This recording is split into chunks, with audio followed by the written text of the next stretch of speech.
देखिए, राजस्थान में double engine की सरकार है और उस डबल इंजन की सरकार में कहा जाता है कि डबल इंजन की सरकार हिंदू हितैषी सरकार है, खास तौर पर संत समाज के लिए हितैषी सरकार है। लेकिन यही संत समाज आज शहीद स्मारक पर धरने पे बैठा है। ये वजह क्या है? वो वजह ये है कि संत समाज की जो जमीनें हैं, मंदिर मठों की जमीनें हैं, वो भूमाफियाओं के कब्जे में हैं। ये तमाम संत समाज बैठा हुआ है। हम इन्हीं से बात करेंगे कि सर आखिरकार महाराज जी आपको धरने पर क्यों बैठना पड़ा?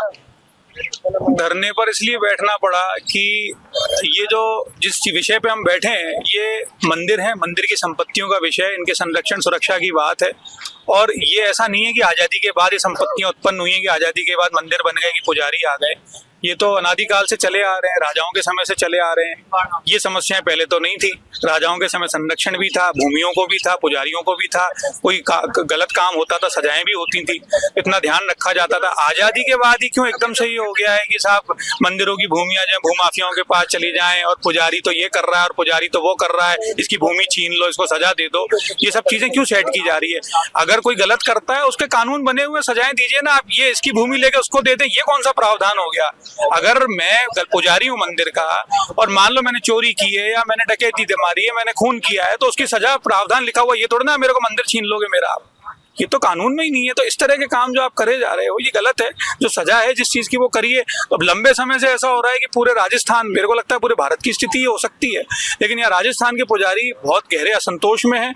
यहाँ पर अत्याचार झेल रहे हैं, यातनाएं झेल रहे हैं, उनको पीड़ित किया जा रहा है, प्रताड़ित किया जा रहा है, उनकी इंसल्ट की जा रही है, और वो अपने परिवार के साथ कैसे अपना जीवन बिता पा रहे हैं आप उनसे जाके पूछिए। छोटी जगहों पर छोटे मंदिरों की स्थिति तो और खराब है। तो आज इन पुजारियों की जो समस्या है लंबे समय से चल रही थी, लेकिन अब ये है कि अभी भी ये जो किया गया ये ऐसा नहीं, पूर्व में नहीं की गई बैठकें, हमने अलग अलग जगह की हैं। आज यहाँ जयपुर में कर रहे हैं और यहाँ पुजारी एकत्रित हैं, और ये सिर्फ एक मान के चलिए ट्रेलर है। ये एक हम छोटा सा शांतिपूर्ण तरीके से प्रदर्शन इसलिए कर रहे हैं कि हम सरकार को बताना चाहते हैं, हम भी हैं, हम भी एक वंचित वर्ग हैं, हमको भी कुछ चाहिए आपसे। आपने हमसे कुछ वादे किए थे, आप सत्ता में आए, इनको पूरा कीजिए। नहीं करेंगे, हमको सरकार को मनाने के लिए और थोड़ा रूप बड़ा करना पड़ेगा, और भी हथकंडे अपनाने पड़ेंगे, सब कुछ करेंगे। मंदिरों के लिए हम बैठते हैं दिन रात, आज 365 दिन काम करते हैं, रात के 3 बजे उठते हैं और उसके बाद पूरी रात 11-11 बजे तक जगते हैं, दिन रात सेवा करते हैं, सब कुछ त्याग कर अपना। तो उसके बाद भी हम पे कोई छोटे मोटे आरोप लगा के हमको परेशान किया जाता है। तो हम लोग तो ये है कि जब वो सब कर सकते हैं तो हम लोग सत्याग्रह जैसी चीजें भी कर सकते हैं, और भी कुछ कर सकते हैं। हमको तो मंदिरों के लिए, हमारे भगवान के लिए जो कुछ करना पड़ेगा हम करेंगे। सबसे बड़ी बात ये आती है कि जब जमीनें भगवान के नाम पर अलॉट होती है, चाहे वो देवी देवता कोई से भी हो, तो फिर ये जमीनें कैसे भूमाफियाओं के कब्जे में पहुंचे? ये तो कागजों का खेल। आप मंदिरों में क्यों जा रहे हो? आज आप आम आदमी से पूछ लो ना, उनकी संपत्तियों में क्या खसरा नंबर और टाइटल बदल बदल के काम नहीं हो रहे हैं क्या? ये तो सब जगह हो रहा है। तो मंदिर तो बहुत छोटी चीज है, तो सब जगह ही हो रहा है काम।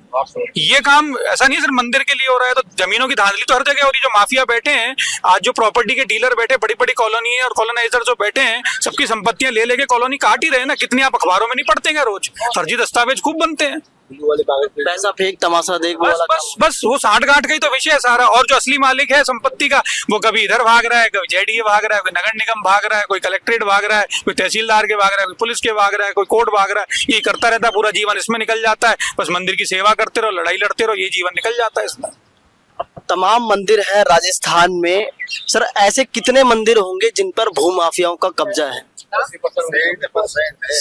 70% तो जमीनें भूमाफियाओं के नाम में है, और उनमें से 70% से ऊपर मंदिरों की भूमियों पर कब्जे हैं भूमाफियाओं के।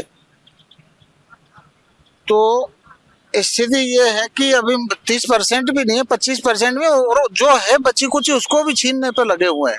दूसरा, मंदिरों से ही वंशानुगत पुजारी का अधिकार है, लेकिन मंदिरों से हटा रहे हैं पुजारियों को।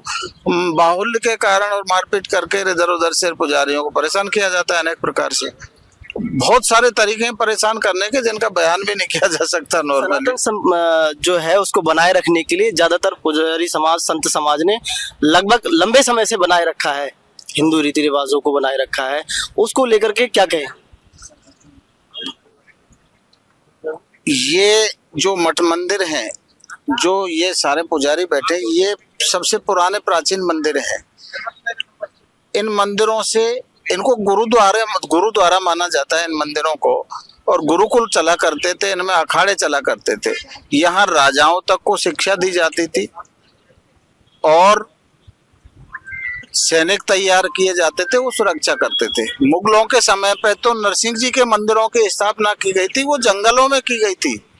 और जंगलों में इसलिए की गई थी कि शादियां जो चोरी छुपे वहां मंदिरों में होती थी, वहां सैनिक तैयार करके रात को हमला करते थे वो। तो वो बहुत विकट स्थितियों में मठ मंदिरों से पूरे देश का संचालन हुआ है, क्योंकि यहाँ मठ मंदिरों से जंगलों में होते थे, वहां से हमारी सारी गतिविधियां चलती थी। तो ऐसे जो सबसे प्राचीन मठ मंदिर है, जिनका देश की सुरक्षा में, देश के संचालन में, देश की संस्कृति को ढालने में जिनका पूर्ण रूप से सहयोग रहा है इन मठ मंदिरों का, उन मठ मंदिरों को, प्राचीन मठ मंदिरों को आप खत्म करने पे उतारू हो।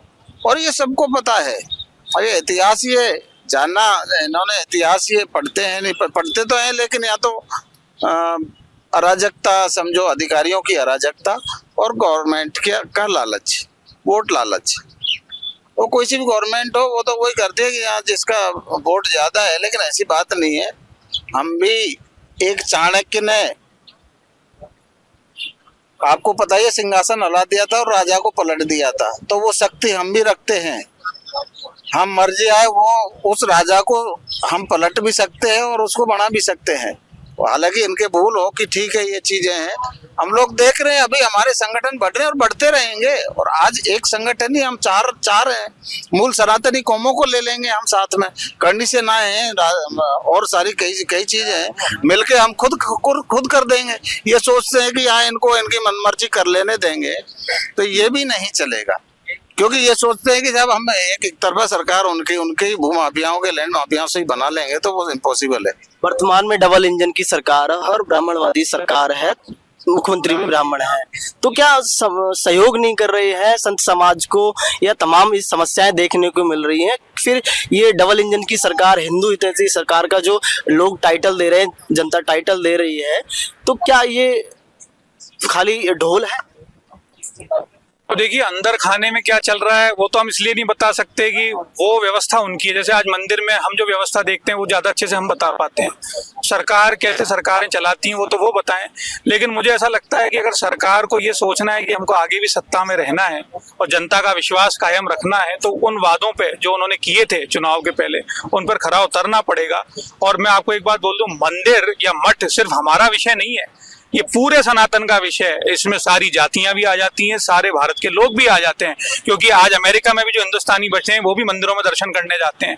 तो ये मंदिर अगर खत्म हो गए ना, या इन मंदिरों पे आंच आएगी, तो आप मान के चलिए कि सारा भारतीय जो है वो सड़क पर आ जाएगा और इसका विरोध करेगा और खिलाफ हो जाएगा सरकार के, जो हम भी नहीं चाहते। ऐसी सरकार आई है, हम भी चाहते हैं सत्ता में रहे, लेकिन काम वो करे जो जनता के हित के, ना कि चंद जो भूमाफिया हैं जो अपने पैसे के खेल पे और अपनी ताकत से सरकारों को अपने इशारों पर नचाना चाहती है, उनकी ना सोचें और आम जनता की सोचें। क्योंकि हमारे सनातन का आधार हमारे मठ मंदिर हैं, और मठ मंदिरों की व्यवस्था उसके पुजारी देखते हैं। और पुजारी सिर्फ ब्राह्मण नहीं है, पुजारी सभी जातियों में है, सब में है। गोगा जी का भी मंदिर है, देवनारायण जी का भी मंदिर है, सभी जातियों में मंदिर होते हैं। तो उन सबकी संरक्षा सुरक्षा, उसके लिए हम यहाँ बैठे हैं और हम संघर्षरत हैं। हम शांतिपूर्ण तरीके से ही चलेंगे, लेकिन हम अपने इस प्रदर्शन को बड़ा स्वरूप देते जाएंगे अगर हमारी मांगें पूरी नहीं होंगी तो। महाराज जी, पंडित जी, पिछली बार जो है सरकार जो थी, पूर्ववर्ती सरकार, कांग्रेस सरकार, उन्होंने तमाम पुजारियों को नौकरी पर रखा, यानी सैलरी देने का प्रावधान किया था। वर्तमान सरकार को देखते हुए आप कैसा कह सकते हैं कि वर्तमान सरकार में और पूर्ववर्ती सरकार में क्या फर्क है? देखो सर, सबसे पहली बात, हमारा मेन जो मूल जड़ है अपनी सनातन की, वो पंडित पुजारी हैं। और हमारे यहाँ जो मेन जो 5 मुद्दे हैं, उन मुद्दों पे बात करें हम। पहला मुद्दा हमारा ये है कि जो हमारी मठ मंदिरों की जमीन है उस पर लोगों ने अवैध कब्जा कर रखा है, एवं गौ माता को राष्ट्रीय माता घोषित किया जाए। उसके अलावा जो मठ मंदिरों की जमीनों पर अधिकारियों द्वारा पैसे के लेन देन करके और उस मंदिर मापी की जमीन को खसरा नंबर चेंज कर दिए जाते हैं और उस मंदिर मापी की जमीन को विशेष व्यक्ति के नाम कर दिया जाता है। तो इस पर हमारा मुद्दा है। तो हमारा मेन मकसद ये है, जो मंदिर मापी की जमीन है उन पे जो अपने भूमाफिया हो उन्होंने कब्जा कर रखा है, उनको पुलिस प्रशासन द्वारा और अपनी उस पुजारी से जो है सुपुर्द किया जाए। एवं जो अत्याचार हो रहे हैं, आए दिन जो घटनाएं हो रही हैं, क्योंकि सनातन की मूल जड़ होती है ब्राह्मण और पुजारी, और जब इस पे कुठाराघात होगा तो फिर कहाँ बचा सनातन। और सनातन की सरकार है तो मैं विशेष निवेदन करना चाहता हूँ माननीय भजनलाल सरकार से कि मंदिर माफी जमीनों को भूमाफियाओं से मुक्त कराकर और पुजारियों को सुपुर्द किया जाए, एवं उनके ऊपर कोई भी परेशानी आए तो उनके लिए एक विशेष बोर्ड बनाया जाए या कोई विशेष एक्ट किया जाए जिसमें उस व्यक्ति को कोई विशेष 10 साल की सजा या कोई जिस प्रकार योगी सरकार कर रही है कि उसके जो है उस जमीन को या उसके मंदिर को, उसके जो क्या नाम है मकान को खुर्द-बुर्द कर दी थी, उसको ऐसे प्रताड़ित किया जाता है। ऐसे ही कुछ हमारे लिए एक विशेष कानून है। ये मंदिर वगैरह से बहुत ज्यादा टैक्स भी आता है जो सरकारों तक भी पहुंचता है और सरकार जो है विकास के काम में भी लेती है। तो कैसा देखते हैं जब मंदिरों पे जो है भूमाफिया अपने अधिग्रहण में जमीनें ले रहे हैं? आज तक विधर्मियों की सरकार रही है और विधर्मियों ने ऐसे ऐसे कानून बना दिए जिनसे हमारा सनातन धर्म ही नष्ट कर दिया। बिल्कुल जैसे स्वीट पॉइजन देते हैं ना, वो पॉइजन दिया। नाम आप कह रहे हैं कागज की बात, कागज में कहने को कुछ है और करने को कुछ है। जितने भी जो मठ मंदिर हैं ऊपर से हम ये करेंगे वो करेंगे वादे किए, आज तक एक भी वादा 91 में हुआ, 18 में हुआ, 11 में हुआ, 22 में हुआ, प्रोटेक्शन बिल पास कर दिया, सारे इन्होंने पास कर दिए, लेकिन धरातल पर एक भी नहीं आया। और आप जो ये सरकार की कहते हैं कि सनातनी धर्म सरकार, ये सनातनी सरकार नहीं मैं कह सकता, मैं तो ये कहता हूँ कि ये कालनेमी सरकार है। दिखावा तो मोक्ष तो कुछ उसने पहन रखा है और अंदर से खोखला कर रहे हैं। जैसे नीचे के कर्मचारी ये भूमाफिया जो कहते हैं उसी बात को ये करते हैं, वो जो कहते हैं उस बात के लिए नहीं कर रहे हैं। वो तो जोर शोर से कहते हैं हम हिंदू हितैषी हैं, हम सनातन परंपरा को लेके चलने वाले हैं। रावण और काल ने भी बना था संत तो, लेकिन ऊपर तो संत का चोला पहन रखा था और भीतर से वो राक्षस था। तो मैं ये जो महाराज जी ने कहा कि ये हमारी, मैं बिल्कुल सत्य बकता हूँ, सत्य कहता हूँ कि ये कोई काम नहीं कर रही है, ऊपर से छेंटे दे रहे हैं और अब तक नहीं काम किया और हमारी कोई आशा भी नहीं है। और हमारी एक देसी बात है कि आंधी कसम आयो कि बांगड़ी में आ जाएगा जब भी जानूंगी, तो मैं तो जब भी मानूंगा कि हमारे पक्ष में ये है जो सरकार कुछ करके दे देगी। क्योंकि जितनी भी जो जमीनें हैं जो खातेदार उनके जमींदारों के पास थे उनके तो खातेदारी कर दी, और पुजारी थे बेचारे उनके लिए बेघर कर दिया। अब वो कहीं का भी नहीं रहा, उन पर अत्याचार हो रहे हैं, उनको तो उनके तो है जो जमीन से खारिज कर दिया और जो जिन काबिज थे उनके लिए खातेदार बना दिया। तो हम सरकार से ये करते हैं कि सारी जमीनें सरकार की ये नियम बना देवे कि हमारी जितनी भी मंदिर माफी की मंदिर की जमीन हो जाए, मंदिर के नाम हो जाए और उसका अधिकार मालिकाना अधिकार पुजारी को मिले। यही हमारी सबसे बड़ी प्रार्थना है। सरकार से कितने संतुष्ट हैं, कितने 1% संतुष्ट नहीं है। भाग रहे हैं, फिर रहे हैं, मर रहे हैं, कोर्ट कचहरियों में चक्कर लगा रहे हैं। पहले तहसील में लगा दिया, फिर कलेक्टर का लगा दिया, एडीसी के लगा दिया, फिर है जो डीसी के लगा दिया, फिर रेमंडो में लगा दिया, हाई कोर्ट में पहुंच गए थे। बेचा पुजारी भूखा मर जाएगा, लेने देने का कुछ भी नहीं दिखाई दे रहा। इसलिए हमने सबने मिलकर के ये किया कि हम संगठित होकर के आक्रोश रैली करें और हमारे लिए न्याय मिले। जो प्रताड़ित पुजारी है वो जीने के लिए आनंद से, शांति से अपने घर में जी सके, भगवान की पूजा। अगर सनातन धर्म, संत, पुजारी, महंत अगर नाश हो गए तो ये भारत का नाश हो जाएगा। संसार में कोई पानी दे हमारे सनातन की रक्षा जभी हो सकती है जब महंत, पुजारी, संत सुरक्षित हैं। वो सुरक्षित हैं तो मंदिर सुरक्षित है, और मंदिर सुरक्षित है तो गांव, देश, राष्ट्र है जो सुरक्षित है। अगर ये नष्ट हो गए तो कोई ये सरकार ये नहीं समझे सरकार शासन किस पे करेगी जब सत्ता किस पे शासन करेगी। यदि हमारा समाज नष्ट हो जाएगा, महंत, पुजारी, संत नष्ट हो जाएंगे तो संसार से ये सरकार अपनी ढपली बजाने ला। भजनलाल जी भी एक कुएं में जाकर के कोई खड्डा खुद ले, उसमें बिल में डूब जाना, कुछ भी होने वाला नहीं है। अगर करना है तो संत पुजारियों की मदद करे और जल्दी से जल्दी कानून है जो पारित करे। भजनलाल जी भी तो ब्राह्मण है, संत हितैषी बताते हैं। भैया भजनलाल जी ब्राह्मण हो, कोई भी जाति हो, नहीं को वस जन्मा जग माहिर प्रभुता पाए कहताई मत। उस दिन तो वादे किए थे और ये ब्राह्मणों की सभा में जाते थे। पुजारियों की सारी वेदनाओं को भजनलाल को मालूम है, लेकिन अब तक उसके है जो कान पे जू तक नहीं रह गई है। ये कहते कि हम शांति से कर रहे हैं, शांति क्या होती है? बिना क्रांति के शांति आ ही नहीं सकती। जब तक है रोते नहीं है और यहाँ शांति से बात करेंगे, क्या होता है शांति? शांति शांति के लिए तो हम खूब पुकारते हैं, जो हो शांति रंग शांति, पृथ्वी शांति, रापे शांति, रोक दे शांति, मंत्र बोलते हैं। और हमारा तू तो घर को ही 2 रुपया दक्षिणा में दे दे और पंडित जी घर जा। तो भजनलाल जी की वो स्थिति है, यहाँ शांति शांति पुकारे, नु के शांति वाली तो पीछे की गड़ी में आ जाओ और क्रांति वाले यहाँ सिंहासन पर बैठ जाओ। सबसे बड़ी बात है कि भजनलाल सरकार से जो पुजारियों को, संतों को, महंतों को जो वर्षों से पीड़ित है, वसुंधरा जी ने भी आश्वासन दिया था, कुछ नियम बनाए थे, वो अभी तक लागू नहीं हुए और सभी संत महंत उम्मीद लगा रहे थे कि भजनलाल सरकार आएगी तो हमारे दुख दूर होंगे।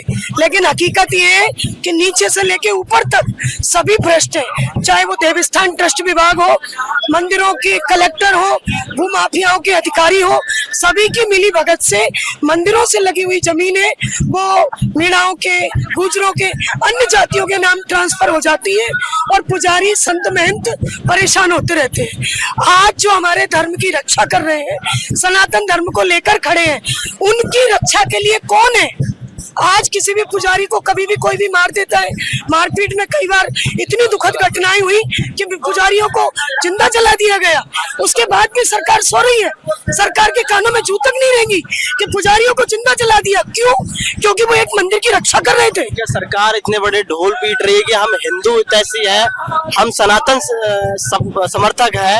अभी कानून भी पास किया था उन्होंने, जो धर्मांतरण विरोधी कानून भी लेके आए थे। तो क्या आप मानते कि अभी वर्तमान जो सरकार है वो सनातन विरोध में चल रही है? सनातन विरोध में है नहीं, हम नहीं कह सकते, लेकिन अभी जो सरकार है उसने संत महंत पुजारियों के लिए कोई ऐसी व्यवस्था नहीं की और ना कोई ऐसा काम किया है कि हम ये कह सके कि ये सरकार हमारी है, हम ब्राह्मणों की है, हम संत महंतों की है। ऐसा कुछ नहीं किया। अभी मैं आपको एक छोटी सी घटना बताती हूँ। मोहाना मंडी के पास एक मंदिर है, उसमें पुजारी कोई अवैध लोग काफी समय से उस मंदिर से 7 बीघा जमीन लगी है। बहुत समय से वहाँ की जाति के जो मीणा है वो पंडित जी को धमका रहे थे। एक दिन अचानक पंडित जी को रात में अटैक आ गया, पंडित जी की मृत्यु हो जाती है। अब आप बताइए, उनकी 2 बेटियां हैं और उनकी एक पत्नी है, उनका क्या होगा? क्योंकि मंदिर पे तो पीड़ाओं ने कब्जा कर लिया। क्या संत महंतों की जीवन का यही उद्देश्य है कि वो सेवा करें और अपने आप को शहीद कर दें? उनकी सुरक्षा के लिए कड़ा कानून बनना चाहिए।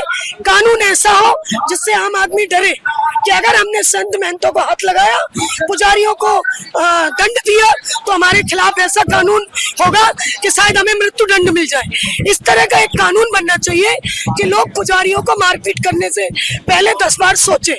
हम ये आपके चैनल के माध्यम से मैं इतना कहना चाहूंगी, भजनलाल सरकार से नम्र निवेदन करती हूँ कि वो ऐसा कुछ करे कि हमारा पुजारी वर्ग जो हमारे धर्म की रक्षा के लिए, हमारे सनातन की रक्षा के लिए आगे आए, उनको सुरक्षा प्रदान हो।